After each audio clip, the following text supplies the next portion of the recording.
Depuis 4500 ans, les 3 pyramides de Gizeh dressent fièrement leur silhouette dans le ciel égyptien. On les croyait uniques au monde, jusqu'à ce que des archéologues commencent à fouiller ce site à 8 km de là. Depuis, ils sont convaincus d'avoir trouvé les fondations d'une 4e pyramide, un édifice légendaire encore plus haut et plus majestueux que tous les monuments d'Égypte. C'est peut-être la plus intéressante de toutes les pyramides. On raconte qu'elle aurait été bâtie par un pharaon meurtrier et que sa propre famille l'aurait fait raser. Ses crimes auraient été si ignobles que son frère aurait même cherché à détruire son âme. Assassinat, inceste, folie des grandeurs, vendetta familiale. Aujourd'hui, une équipe d'experts mène l'enquête et tente d'imaginer ce qui était peut-être le plus incroyable monument de l'Égypte ancienne. Armés des techniques du XXIe siècle, ils vont remonter le temps sur plus de 4 millénaires pour retrouver la pyramide oubliée.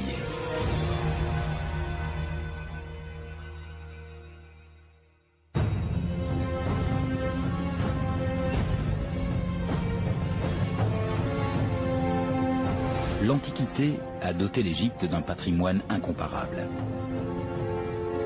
Sur le plateau de Gizeh, 3 pyramides en témoignent. Toutes ont été construites par des pharaons d'une même famille. Le père, le fils et le petit-fils. Khéops, Khéphren et Mykérinos, tous représentants de la 4e dynastie, une lignée sans pareille. Pendant 150 ans, elle va être la famille la plus puissante de l'histoire. La 4e dynastie représente la gloire de l'Égypte antique. Pour moi, c'est vraiment un âge d'or. 25 siècles avant Jésus-Christ, la civilisation égyptienne est la plus avancée de son temps. Et la pyramide est le symbole ultime de la puissance du pharaon. C'est son tombeau, son monument. C'est un pont entre lui et la vie éternelle. La construction des pyramides exige tant de précision et de maîtrise qu'aujourd'hui encore nous avons du mal à comprendre leur conception.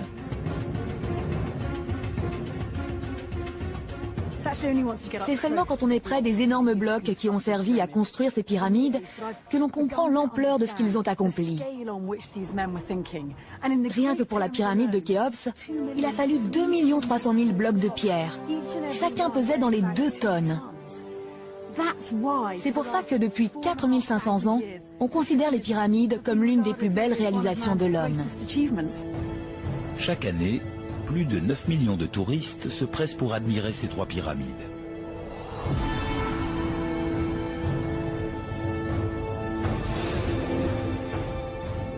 Pourtant, à seulement 8 km de là, le site d'Abu Rawash est le théâtre de fouilles qui pourrait bien mettre au jour une 4e pyramide, oubliée de tous.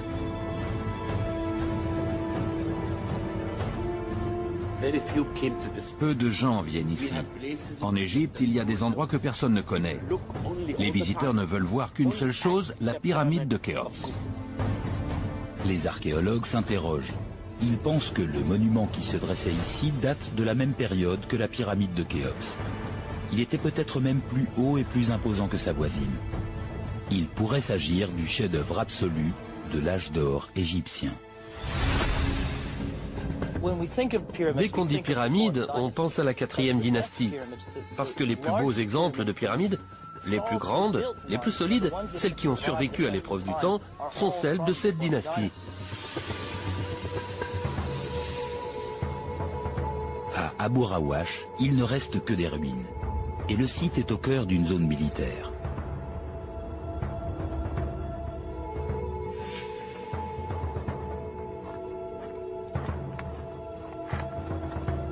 Michel Valoggia fait partie des rares privilégiés qui ont accès au site. En 1995, il apprend l'existence des ruines. Depuis, il consacre sa vie au décryptage de leurs secrets.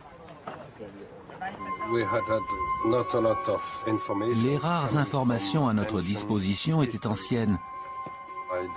Je me suis dit qu'il fallait peut-être tenter une nouvelle approche.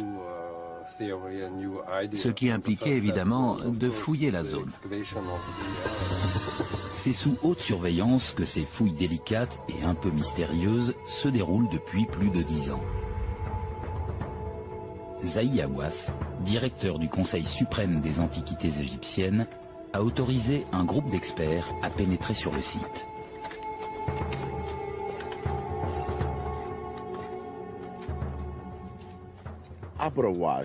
Abu Rawash est longtemps resté à l'abri des regards. Il est au beau milieu d'une zone militaire et personne n'y avait accès, à part moi. Le groupe d'experts chargé d'évaluer le site est composé d'égyptologues et d'archéologues venus des 4 coins du monde. Ce qui est passionnant, c'est de se rendre à un endroit dont la plupart des gens ignorent l'existence. Même pour les égyptologues, ce lieu est une énigme. Ils sont une poignée à l'avoir visité. Peu de gens sont autorisés à pénétrer sur ce site. C'est un privilège et un honneur pour nous de pouvoir visiter ce tombeau extraordinaire. Je suis vraiment curieux de découvrir Abu Rawash. Je veux voir la taille du site, à quoi il ressemble, s'il a été achevé. Si l'équipe se rend sur place, c'est pour comprendre quel type de monument a été bâti à cet endroit. Était-ce une pyramide ou un temple? S'agit-il d'un chantier inachevé? Ou dans le cas contraire, l'édifice a-t-il tout simplement été rasé? Mais surtout, pourquoi les anciens ont-ils choisi un lieu aussi inhospitalier? Le professeur Valoggia a fait un travail extraordinaire. Il n'y a pas pire endroit pour travailler en Égypte. Il y a du vent, les nuits sont glaciales, c'est difficile. Malgré ces inconvénients, Abu Rawash dispose d'un atout majeur qui lui donne un avantage de taille. C'est déjà une montagne. Pour les bâtisseurs, c'est beaucoup mieux qu'un plateau. Il suffit d'installer la pyramide au sommet. Si les ruines d'Abu Rawash sont bien celles d'une pyramide oubliée, il se pourrait bien que le maître d'œuvre soit un pharaon peu connu, Djedefre. Les rares fragments de son histoire nous le dépeignent comme un dirigeant tyrannique, qui s'est hissé au sommet du pouvoir par le meurtre, et qui à son tour sera assassiné. Il vit et règne pendant une époque sombre et agitée de l'histoire égyptienne. Les premiers historiens ont fait un amalgame dans lequel ils ont tout mis en vrac. Assassinat, inceste et folie des grandeurs, avec tous ces tombeaux gigantesques, car c'était du jamais vu.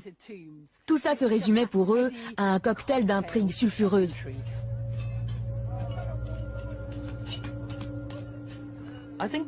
L'enquête autour de cette pyramide montre à quel point il reste des choses à découvrir en Égypte.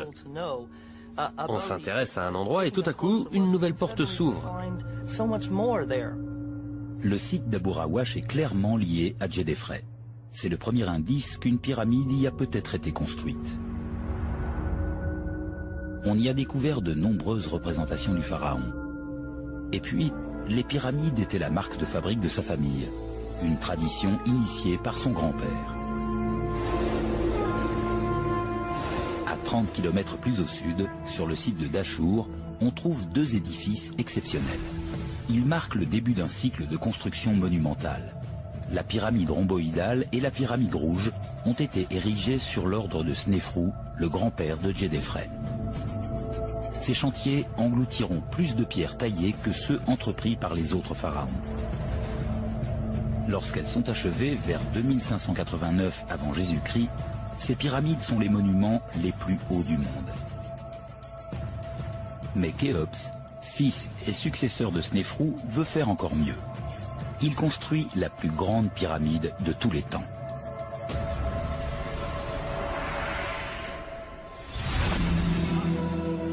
Le chantier est déjà bien engagé lorsque Djedefre, petit-fils de Snéfrou, vient au monde.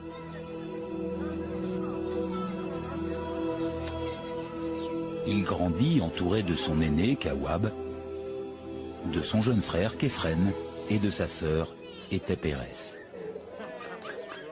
On a oublié à quel point les enfants devaient grandir vite. Le fils du pharaon était destiné à lui succéder. Donc dès tout petit, surtout quand on était un garçon et le fils d'une des épouses principales, on savait qu'il fallait être prêt à endosser le costume le jour venu. Et on y était entraîné dès le plus jeune âge. Khéops est une figure paternelle terrifiante. Dans la tradition populaire égyptienne, c'est un dirigeant mal aimé et tyrannique, obsédé par sa postérité. On raconte qu'il n'a reculé devant aucun moyen pour se procurer les blocs nécessaires à sa pyramide. Les contemporains de Khéops ont beaucoup écrit sur lui. Il raconte qu'une de ses filles, qui était une prostituée, demandait à chacun de ses amants de lui donner un bloc de pierre pour la pyramide de son père. Les descendants de Khéops se sont inspirés de ce dirigeant fin politique et grand bâtisseur.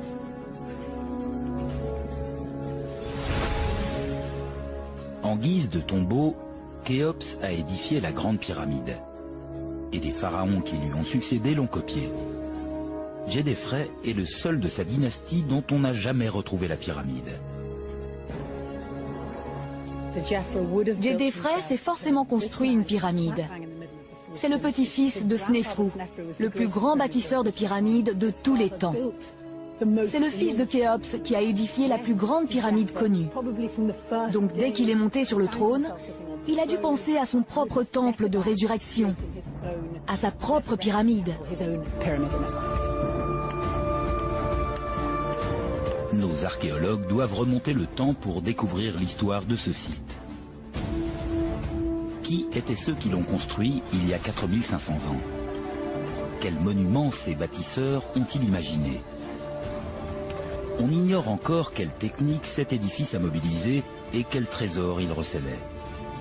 Pour le savoir, il faut tout examiner à la loupe, accomplir un travail de fourmi au milieu du désert, décrypter les traces du passé.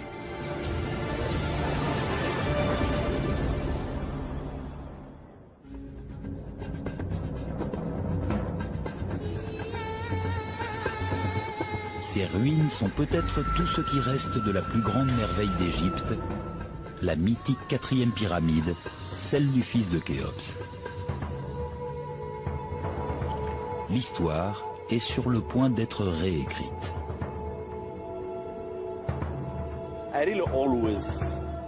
Pour moi, aujourd'hui encore, personne ne comprend vraiment la famille de Khéops.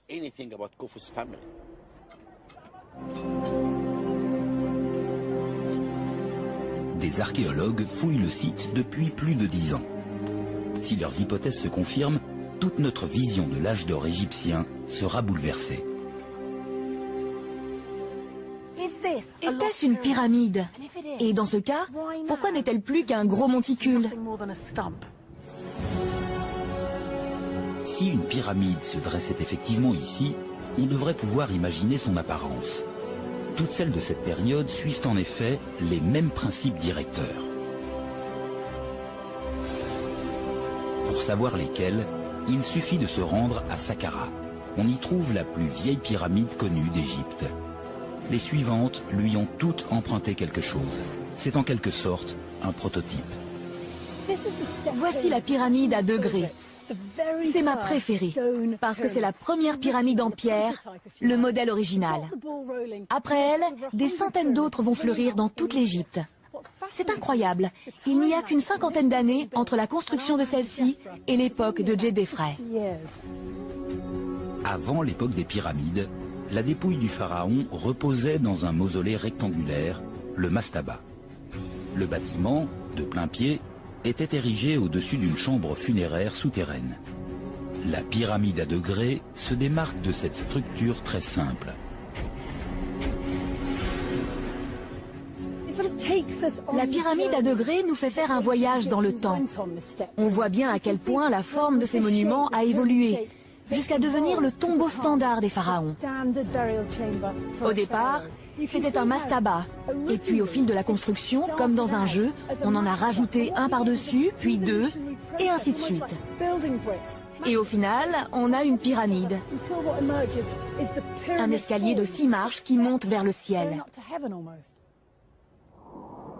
Les tunnels qui sillonnent le sous-sol de la pyramide à degrés ont appris beaucoup de choses aux archéologues. À ce jour, plus de 5 km de passages ont été découverts. Certains relient les chambres funéraires des épouses royales et celles de ses enfants. D'autres ont été creusés par les pilleurs de tombes. Et beaucoup d'autres corridors restent encore à découvrir. Ces passages en disent long sur la véritable fonction d'une pyramide. Ce ne sont rien d'autre que les couloirs d'un palais. Cet endroit est bien plus qu'un tombeau. C'est la demeure du pharaon dans l'au-delà. La pyramide a été conçue comme un palais. Mais le plus important, c'est la chambre funéraire, qui est l'appartement du roi. La chambre funéraire est située à l'aplomb du sommet de la pyramide. Bien qu'en partie effondré, le plafond est encore à plus de 30 mètres au-dessus de l'emplacement du sarcophage royal. Nous sommes dans la chambre funéraire la plus étonnante qu'on ait jamais construite. C'est ici que le roi Djoser, de la 3e dynastie, a été inhumé dans son sarcophage il y a 5000 ans. Cette salle est au cœur de la pyramide. Et toutes les pyramides de l'Ancien Empire, à Abu Rawash, Gizeh et Saqqara, toutes suivent ce modèle. Des tunnels, des corridors et de grandes salles. On retrouve, comme à Abu Rawash, cette salle tout en longueur découpée dans le socle de la pyramide. L'idée est exactement la même. La structure à Abu Rawash semble effectivement très similaire. Aujourd'hui, à ciel ouvert, elle ressemble à une fosse de 20 mètres de profondeur.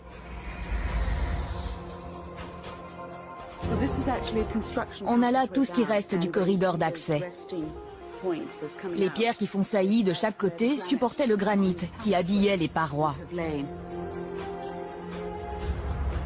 Pendant la construction, on accède à la chambre par de larges passages. Au fil des travaux, ils sont peu à peu rétrécis jusqu'à devenir à peine praticables à la fin du chantier. Le vrai passage était bien plus étroit que ce que nous voyons là. À peine assez large pour descendre le sarcophage. Un tel ouvrage représente un énorme travail de conception et de construction. Les parois portent clairement la trace d'outils. Elles témoignent des excavations entreprises après la condamnation de la chambre funéraire.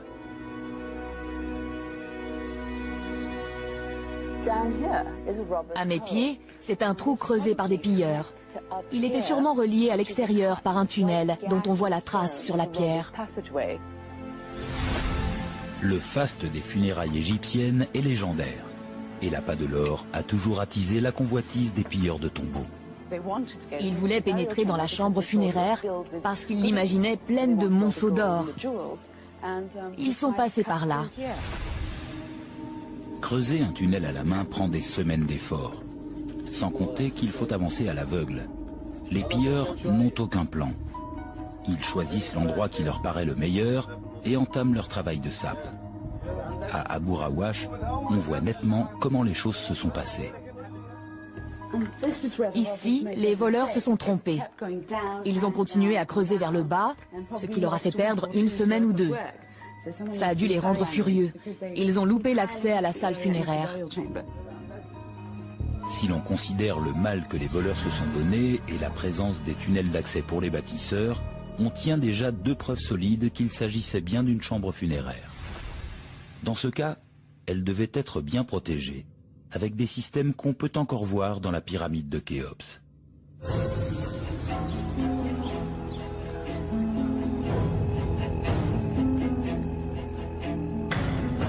Dissimuler l'entrée est la première des protections.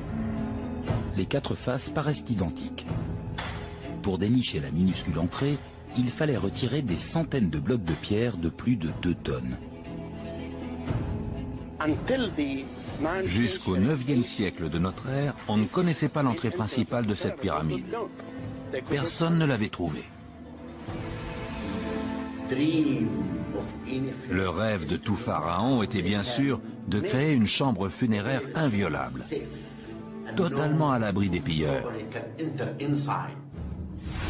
Mais un voleur déterminé à dérober le trésor d'un roi ne se découragera pas si facilement. Ici, comme à Abu Rawash, la pierre porte les cicatrices des tentatives d'intrusion.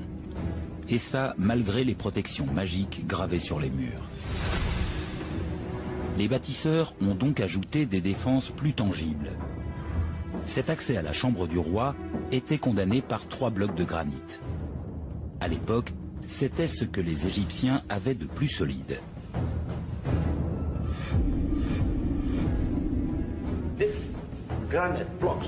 Ces blocs de granit étaient descendus dans ce sas de façon à occuper totalement l'espace. Là, il y en avait un, puis un second ici, et enfin un troisième. Ainsi, la chambre du roi était condamnée pour l'éternité. Mais toutes ces précautions n'ont pas suffi. Ça n'a pas marché. Toutes les pyramides ont été pillées. Comme sur le site de la Grande Pyramide, on trouve à Abu Rawash d'énormes blocs de granit. Sans doute servaient-ils de protection, mais les voleurs les ont tout simplement contournés. Les parois étaient en roche calcaire, beaucoup plus tendres. Ils ont longé le couloir de descente sans s'attaquer au granit, à part à un endroit où ils ont dû avoir du mal. Mais je pense qu'ils ont carrément évité le problème en creusant dessous.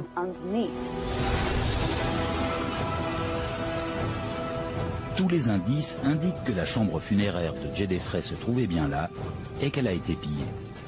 Il ne subsiste rien de ce qui a pu se trouver ici. C'est vraiment la preuve que Djedefre a été inhumé ici, avec tout l'apparat du rite funéraire. Sinon, pourquoi les voleurs se seraient-ils donné tant de mal? Il paraît de plus en plus évident que ces ruines sont tout ce qui reste d'une pyramide. Et que c'est ici que se dressait la tombe d'un pharaon oublié, Djedefre. Pourtant, beaucoup de zones d'ombre subsistent. Raser un tel monument a dû nécessiter un travail absolument colossal. Si cet acte a été motivé par la vengeance, c'est sûrement parce que Djedefre avait accompli un crime abominable et qu'il était profondément haï. Il faudra découvrir lequel pour enfin élucider le mystère de la pyramide oubliée.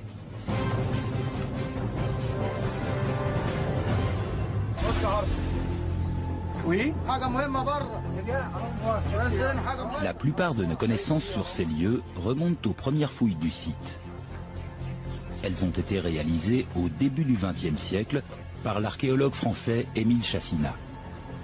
C'est le premier à avoir posé les yeux sur une représentation de Djedefre, jusqu'alors souverain oublié de la 4e dynastie. Son père n'était autre que Khéops, le bâtisseur de la Grande Pyramide. Il est très important pour nous d'avoir une idée de ce qui s'est passé ici il y a 4500 ans. Ce roi était une énigme. On ne savait rien de lui. Ce sont les fouilles de Chassinat qui ont révélé l'existence du nom de Djedefre. Les textes anciens disent peu de choses sur lui. On sait seulement que son règne a duré 8 ans. Chassinat va découvrir plusieurs représentations du pharaon. Toutes sont brisées. Peu à peu, il y voit le signe d'un terrible secret, enfoui depuis des milliers d'années. Qu'a-t-il trouvé? Des statues saccagées, en miettes. Des statues de ses fils, 3. Des statues de Djedefre totalement détruites. Dans l'Égypte ancienne, une statue royale est une représentation vivante. L'âme du défunt réside dans cette statue. Si vous la détruisez, vous le rayez de la carte. Vous anéantissez sa vie dans l'au-delà.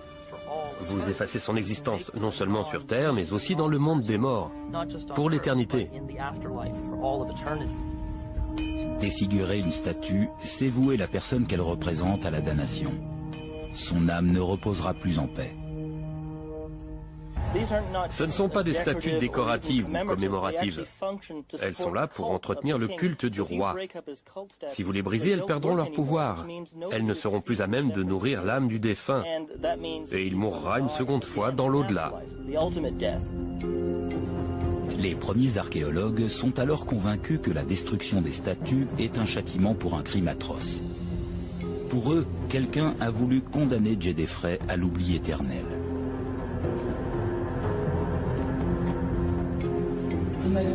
Pour un contemporain de cette époque, et surtout pour les rois, avoir son nom effacé était la pire des choses. Perdre son nom, c'était perdre son âme. C'était ça, la mort. Même si le corps du défunt était détruit, l'âme survivait grâce à son nom. Chacina se penche sur l'histoire de la 4e dynastie. Il trouve une réponse qui semble corroborer les faits. Sa théorie est la suivante. À la mort de Khéops, c'est à son fils aîné, Kawab, que doit revenir le trône. Mais Kawab disparaît brusquement des archives. Chacina y voit l'ombre d'un complot. En effet, celui qui a le plus à gagner dans cette histoire est le deuxième dans l'ordre de succession, autrement dit, Djedefre. À la fin du 19e siècle et au début du 20e, les historiens avaient des idées bien arrêtées. Ils se disaient que ces pharaons avaient forcément eu des vies exceptionnelles. Et si les hiéroglyphes n'allaient pas dans leur sens, ils se permettaient de petits arrangements avec la réalité historique. Aujourd'hui, on trouverait ça impardonnable.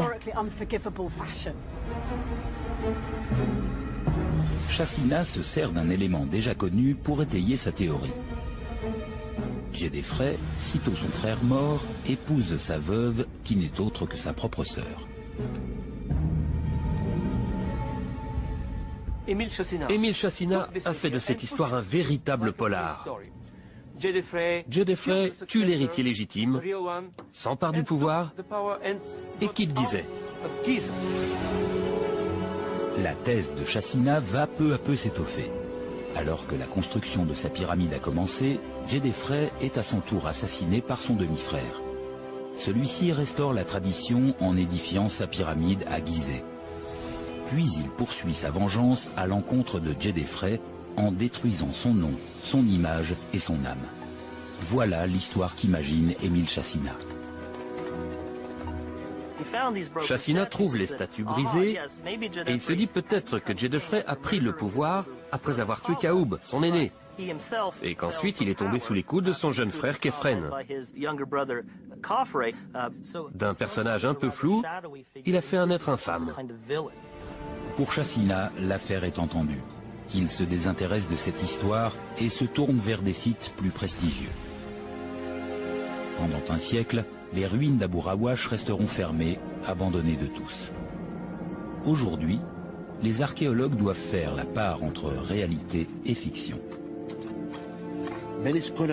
Beaucoup de chercheurs avaient leurs théories sur le site d'Abu Rawash et sur Djedefre. Mais heureusement, le mystère s'est peu à peu dissipé. Pourtant, certaines questions demeurent. Parmi elles, le choix même du site, à 8 km de Gizeh et du tombeau de Khéops. Les premiers historiens y ont vu une volonté de s'éloigner de sa famille. Aujourd'hui, les égyptologues ont une autre explication.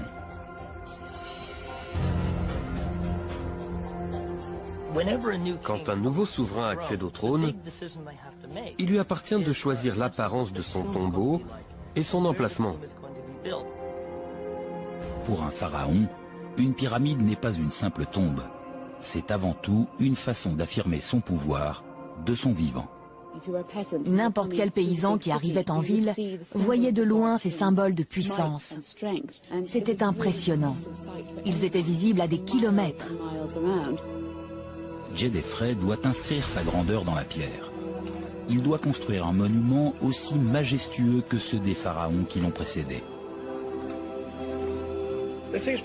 Les pharaons se livraient à une sorte de compétition.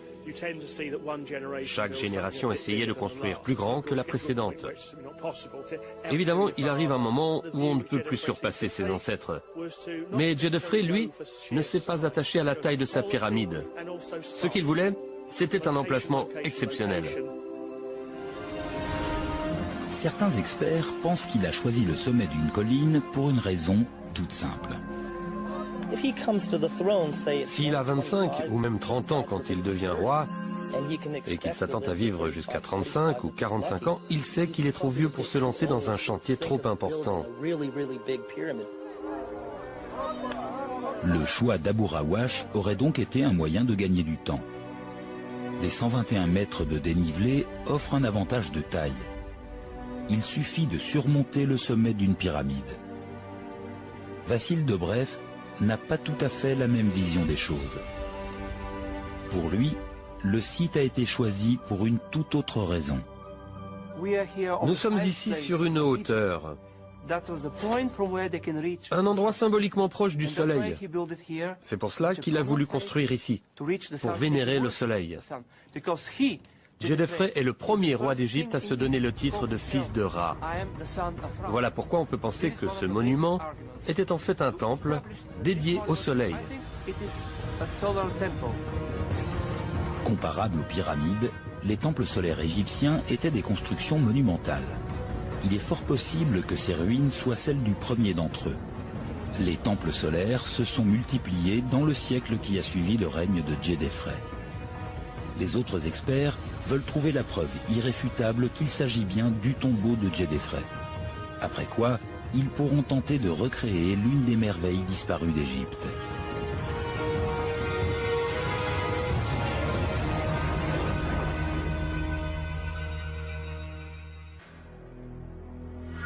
Pendant des années, le site d'Abu Rawash est resté pratiquement inexploré.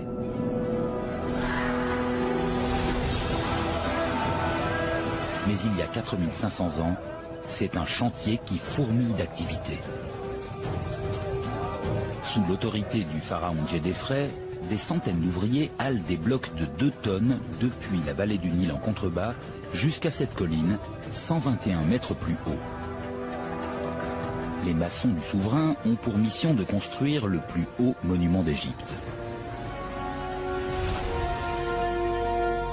Les archéologues modernes doivent à présent déterminer à quoi ressemblait cette structure et ce qui lui est arrivé. Aujourd'hui, il ne reste que des fondations au sommet d'une petite colline. Il est bien difficile de dire à quoi ressemblait le bâtiment qui se dressait ici. Ça fait des années que les archéologues tentent de le découvrir. C'est la première fois dans toute l'histoire de l'Égypte que des hommes construisent un tel complexe perché sur une hauteur. Les architectes de l'époque innovent. Le chantier va mobiliser d'énormes ressources. Il faut bien comprendre qu'une pyramide n'est pas un simple tas de pierres posées les unes sur les autres. C'est un édifice qui fait partie d'un vaste ensemble architectural, administratif et économique. Adossé à ce complexe, il y a toute une ville ouvrière, dans laquelle on trouve des ateliers, des dortoirs, des greniers, des entrepôts, toutes sortes de bâtiments.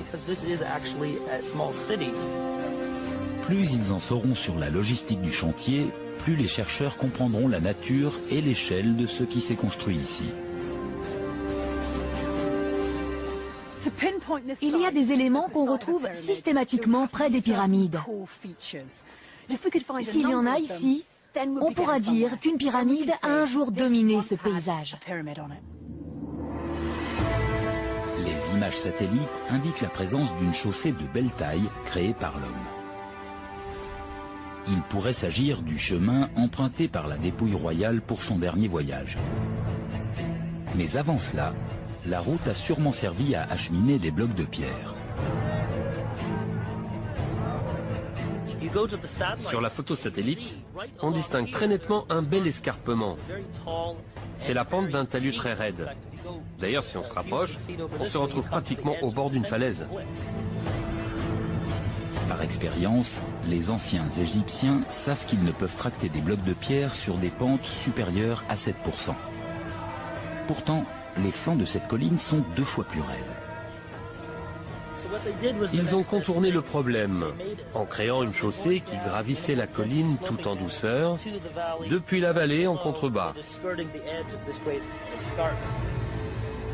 Les ancêtres de Djedefre accordaient une grande importance religieuse au tracé de ce type de chaussée. Selon la tradition, elle devait suivre la course du soleil, d'est en ouest. Les Égyptiens orientaient leurs pyramides selon les points cardinaux. L'ouest était très symbolique. C'est là que le soleil s'éteint. Et c'est au couchant qu'on était enterré, avant de renaître au levant.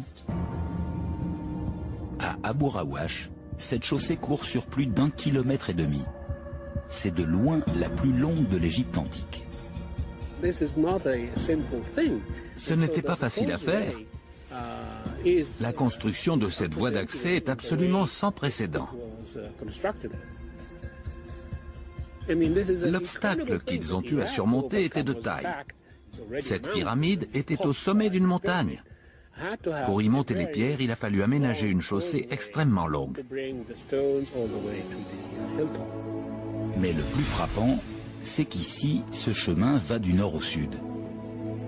Les premiers égyptologues y ont vu une nouvelle preuve de la rupture entre Djedefre et sa famille.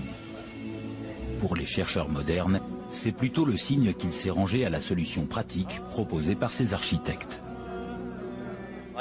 Je sais que vous aimeriez l'orienter à l'est, mais hélas, Majesté, il faudra la placer au nord, à cause de la configuration du terrain. Ils ont utilisé le relief naturel, c'est-à-dire le plan dicté par la nature. C'est une manière de souligner que la pyramide était une montagne, un sommet pointé vers le ciel. L'image satellite montre clairement le tracé de la chaussée.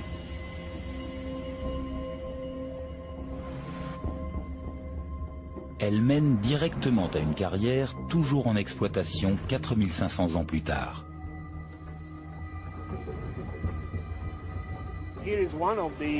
C'est l'une des carrières de la région.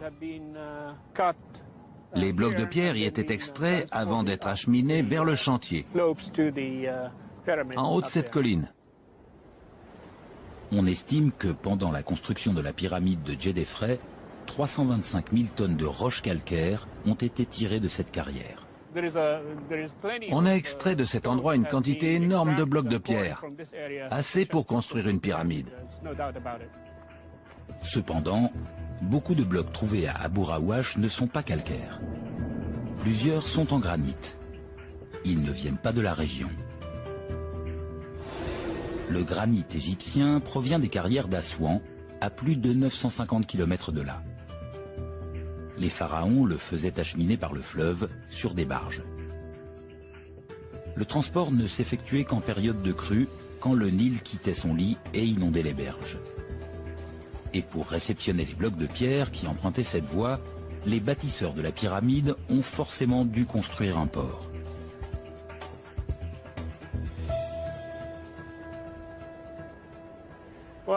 C'est un vrai bonheur pour les égyptologues.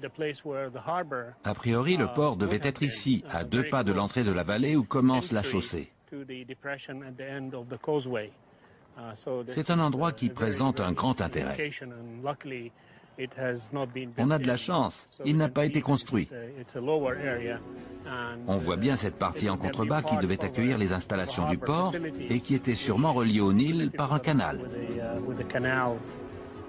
Voilà un nouvel élément majeur. Pour faciliter le dépôt des blocs de granit au pied de la montagne, les architectes de l'époque ont forcément fait creuser des canaux.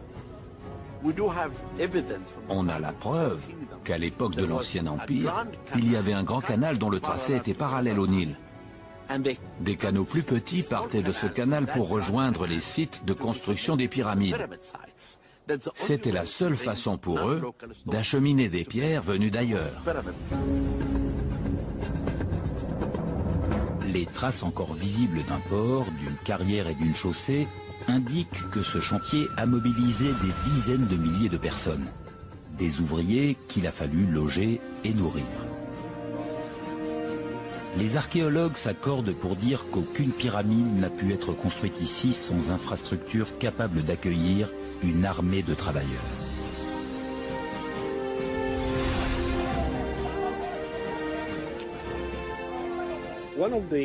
Il y a un mystère.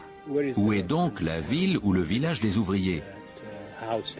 Pourtant, il a bien fallu loger les milliers de personnes qui travaillaient sur le chantier.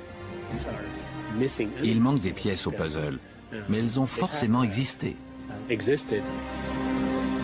Les études et les recherches sur le terrain ont permis de situer l'emplacement probable du village des ouvriers. C'est celui sur lequel se dresse aujourd'hui la ville d'Abu Rawash. Cela signifie que l'occupation humaine de ce site est vieille de 45 siècles. Même si les vestiges de ce village sont enfouis hors de portée des archéologues, il est possible d'imaginer à quoi il devait ressembler. Pour cela, il faut retourner au pied des pyramides de Gizeh. Ce camp hébergeait les ouvriers qui ont construit la pyramide de Khéops, le prédécesseur de Djedefre. Il s'étendait sur plus de 15 hectares. 6000 personnes y habitaient. Le village possédait des installations sanitaires et c'est ici qu'on a mis au jour la rue pavée la plus ancienne du monde.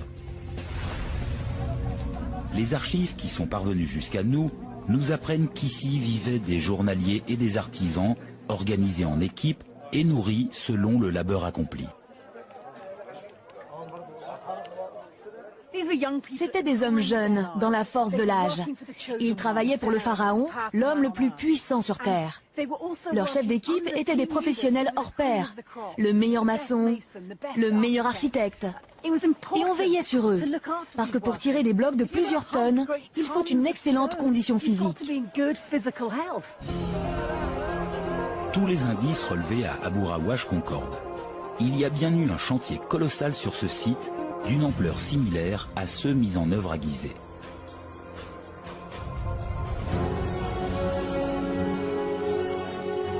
À présent, l'équipe est pratiquement convaincue qu'il s'agit bien de la pyramide disparue de Djedefre. À quoi pouvait-elle bien ressembler? Quel trésor y était caché? Et surtout, ses dimensions lui permettaient-elles de rivaliser avec les plus grands monuments de l'époque?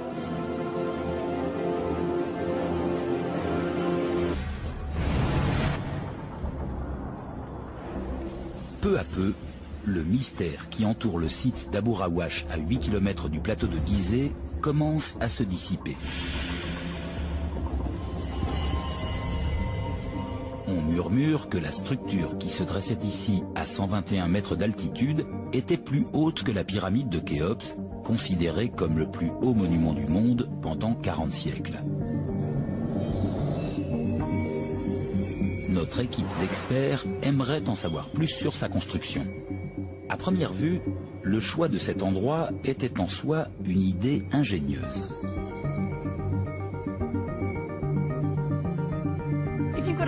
Au départ, il y a cette colline, avec sa forme conique. C'est à l'évidence l'endroit parfait pour construire une pyramide, parce que 40% du travail est déjà fait. Au sommet de la colline, l'affleurement rocheux offre un socle idéal pour les fondations et la structure interne de la pyramide. Ça leur a permis d'aller plus vite. Djedefre s'est dit qu'il aurait le temps de l'achever parce qu'une partie du boulot était déjà faite. Une solution pratique, mais pas sans difficulté.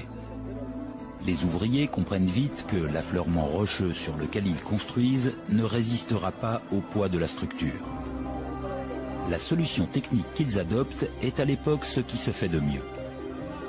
Ils consolident le socle en employant des tonnes d'un mélange de gypse, de sable et d'eau. Un matériau somme toute assez proche du béton.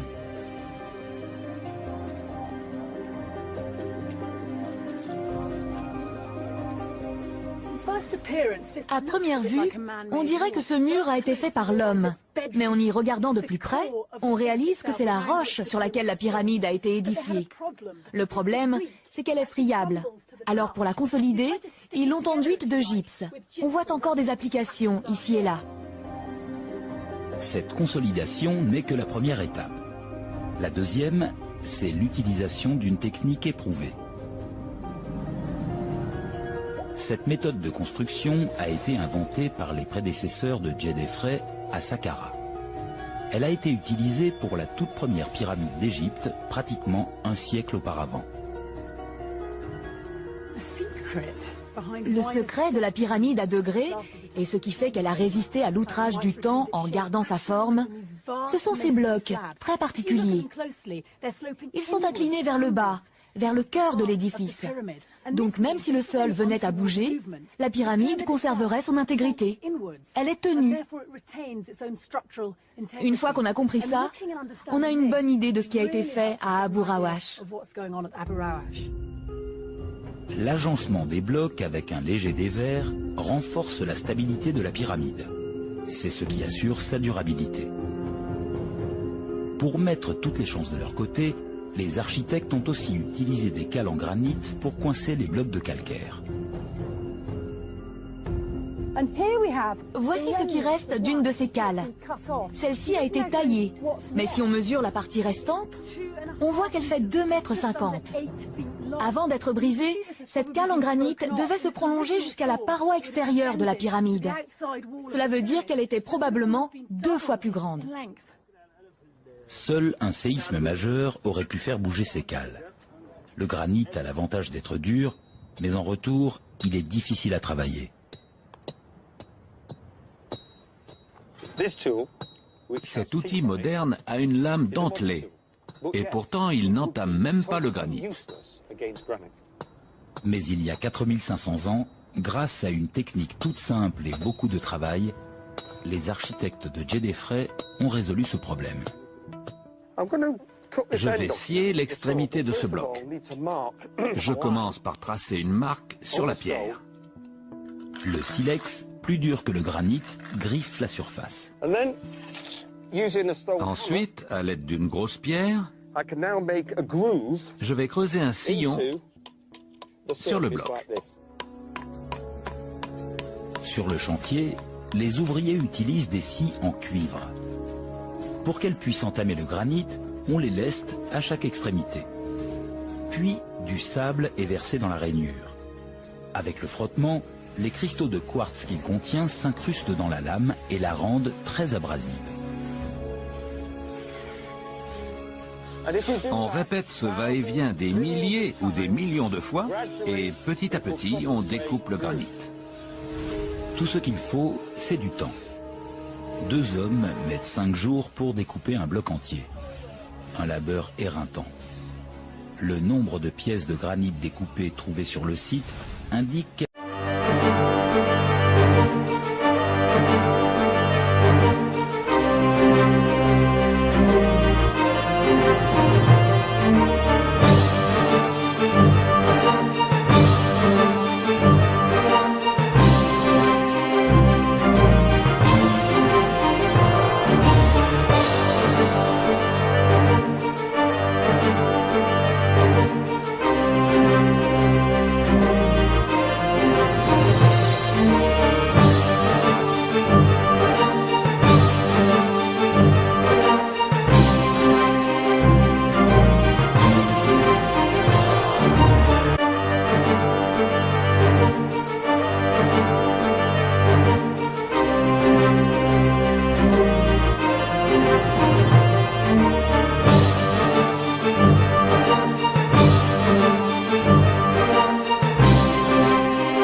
seulement 8 km de là, le site d'Abu Rawash est le théâtre de fouilles qui pourrait bien mettre au jour une 4e pyramide, oubliée de tous.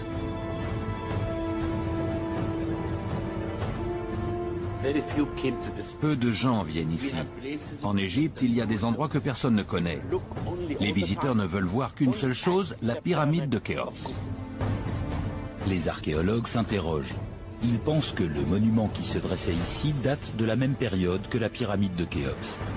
Il était peut-être même plus haut et plus imposant que sa voisine. Il pourrait s'agir du chef-d'œuvre absolu de l'âge d'or égyptien. Dès qu'on dit pyramide, on pense à la 4e dynastie. Parce que les plus beaux exemples de pyramides, les plus grandes, les plus solides, celles qui ont survécu à l'épreuve du temps, sont celles de cette dynastie. À Abu Rawash, il ne reste que des ruines. Et le site est au cœur d'une zone militaire.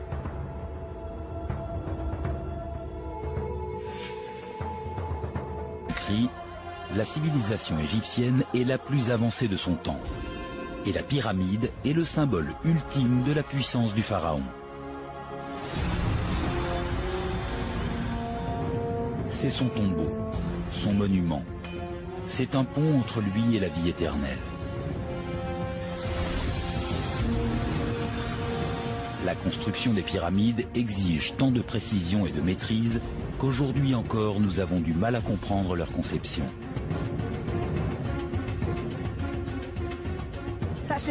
C'est seulement quand on est près des énormes blocs qui ont servi à construire ces pyramides que l'on comprend l'ampleur de ce qu'ils ont accompli. Rien que pour la pyramide de Khéops, il a fallu 2 300 000 blocs de pierre. Chacun pesait dans les 2 tonnes. C'est pour ça que depuis 4500 ans, on considère les pyramides comme l'une des plus belles réalisations de l'homme. Chaque année, plus de 9 millions de touristes se pressent pour admirer ces 3 pyramides.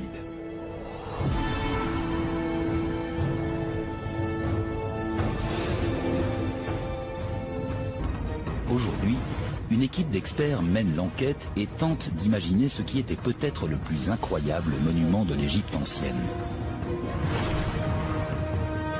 Armés des techniques du XXIe siècle, ils vont remonter le temps sur plus de 4 millénaires pour retrouver la pyramide oubliée.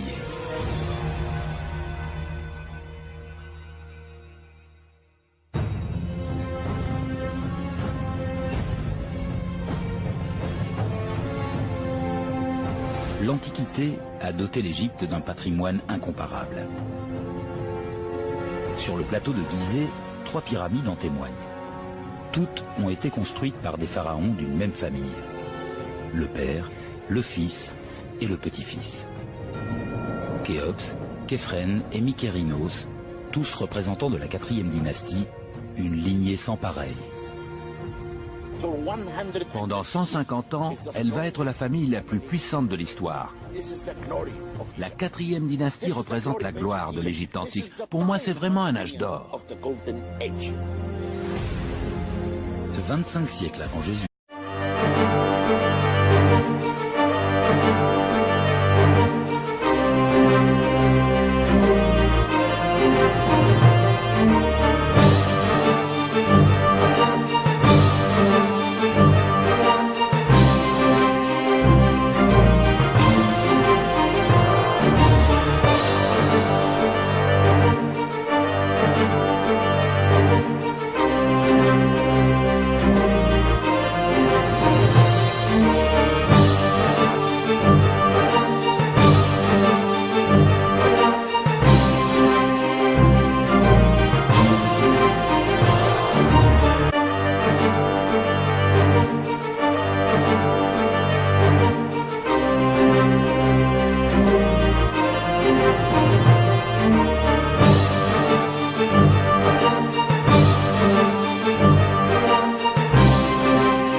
Depuis 4500 ans, les 3 pyramides de Gizeh dressent fièrement leur silhouette dans le ciel égyptien.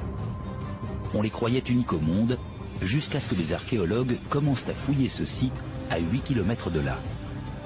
Depuis, ils sont convaincus d'avoir trouvé les fondations d'une 4e pyramide, un édifice légendaire encore plus haut et plus majestueux que tous les monuments d'Égypte. C'est peut-être la plus intéressante de toutes les pyramides.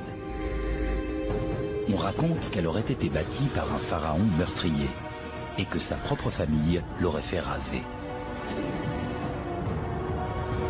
Ces crimes auraient été si ignobles que son frère aurait même cherché à détruire son âme. Assassinat, inceste, folie des grandeurs, vendetta familiale.